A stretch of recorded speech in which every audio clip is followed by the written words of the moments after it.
बिहार विधानसभा चुनाव में आरजेडी और कांग्रेस से गठबंधन को लेकर खुद को उपेक्षित महसूस करने के बाद झारखंड के मुख्यमंत्री हेमंत सोरेन और उनकी पार्टी झारखंड मुक्ति मोर्चा ने अब अचानक असम की राजनीति में जोरदार एंट्री कर दी है।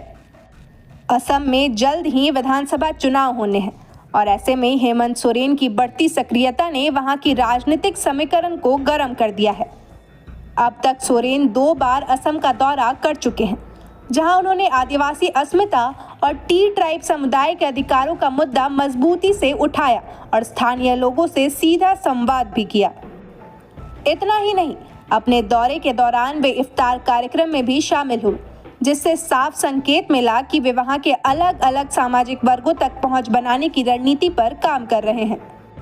दरअसल इस पूरी सियासी चाल की पटकथा पहले ही लिखी जा चुकी थी। हेमंत सोरेन ने झारखंड के आदिवासी कल्याण मंत्री चमरा लिंडा और झामुमो सांसद विजय हांसदा के नेतृत्व में एक टीम को पहले ही असम भेज दिया था।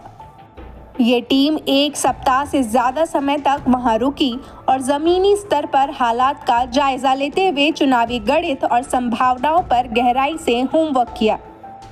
उधर जैसे ही हेमंत सोरेन असम पहुंचे, वहां की राजनीति में हलचल तेज हो गई और बीजेपी के साथ साथ इंडिया गठबंधन की प्रमुख पार्टी कांग्रेस की भी टेंशन अचानक बढ़ गई है। इसी कड़ी में असम कांग्रेस के प्रदेश अध्यक्ष और सांसद गौरव गोगोई ने हेमंत सोरेन के असम से लौटते ही बीते गुरुवार को रांची पहुंचकर उनसे मुलाकात की। दोनों नेताओं के बीच बंद कमरे में करीब 1 घंटे से अधिक समय तक गहन चर्चा हुई।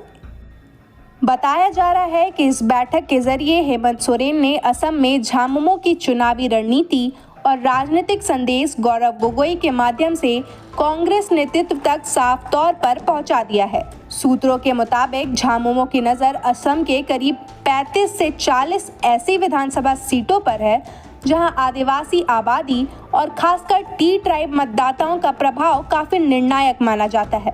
यही वजह है कि पार्टी अब माइक्रो लेवल पर असम विधानसभा चुनाव की तैयारी में जुट चुकी है। झामुमो नेतृत्व ने मंत्री चमरा लिंडा के नेतृत्व में सांसदों और विधायकों को इस काम की जिम्मेदारी भी सौंप दी है।